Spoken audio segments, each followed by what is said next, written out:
उसके दो बहुत सारे रीज़न हैं, मैं आपको मोटे मोटे बताता हूँ। पहला ये है कि जो हमारे साथ एक भेदभाव हुआ है 1947 के बाद। 1947 में आपने एक कश्मीर का लीडर जो कि पहले ही डोगरा स्वराज्य के खिलाफ एजिटेशन कर रहा था, क्विट कश्मीर की पॉलिसी लेके चलता, उसको आपने पूरी स्टेट सौंप दी।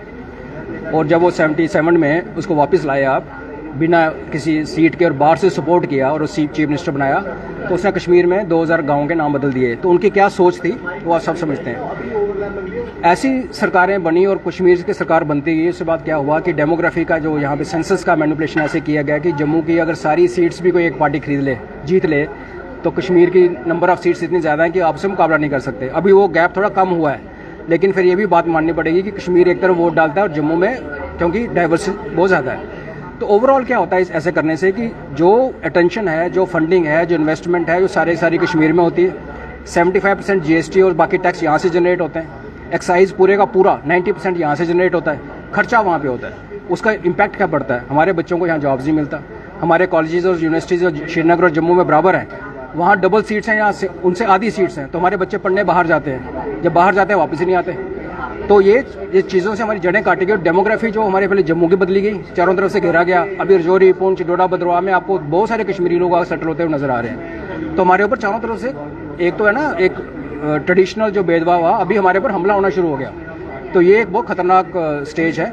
हम चाहते हैं कि हमारा जो अपना है हम उसको संभालें, सजोएं, अपने कल्चर को बचाएं और पूरे 10 डिस्ट्रिक्ट के में जो बराबर की डेवलपमेंट, ये क्योंकि जम्मू में ही पुल बने, जम्मू में फ्लाईओवर बने, जम्मू में सब कुछ बने, पुंछ में कुछ ना बने, ये नहीं होना चाहिए ना। एक तो ये चाहते हैं कि हम अपनी स्टेट बनाएं, उसको यूनिफॉर्मली डेवलप करें।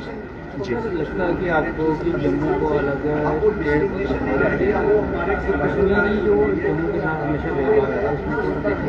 नेचुरल जिसके पास पावर है ना वही करेगा ना। अगर हम अपनी स्टेट बनाते हैं, अपने हमारे यहाँ जम्मू के लोग इलेक्ट करते हैं जिसमें हर कम्युनिटी के लोग होंगे, वो अपना सोचेंगे ना।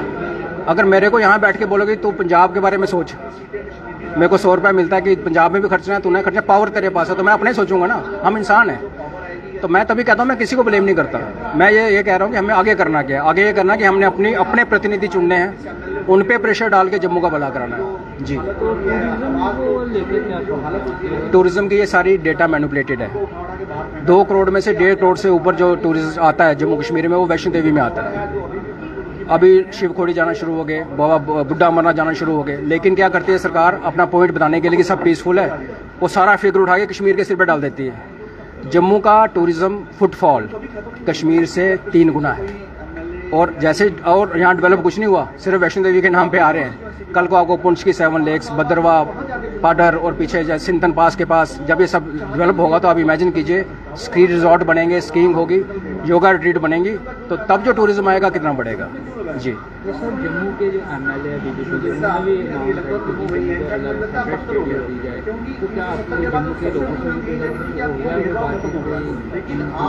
पॉलिटिकल पार्टी से बात नहीं हुई, बिकॉज उनकी अपनी पार्टी लाइन करनी पड़ती है। जिन्होंने बात उठाई 1-2 MLAs ने, उनको हम प्रणाम कहते हैं। हम चाहते हैं कि ऐसी आवाज़ें उठें, लेकिन क्योंकि हमारा नॉन पॉलिटिकल मूवमेंट है तो हमने उनके साथ इस लेवल पे कोई इंटरेक्शन नहीं किया है। लेकिन जो गली में चलने वाले लोग हैं, मैं नहीं कहता कि 100 में से 100 हमारे साथ हैं, 100 में से हो सकता है 40 हमारे साथ नहीं भी माने, लेकिन जैसे जैसे हमारी बात पहुंचेगी, आप लोगों का सहयोग होगा, लोगों को हम अपनी बात पहुंचाएंगे तो समझेंगे, तो फिर हम एक टिल्ट अपनी तरफ आते हुए नजर देखते हैं।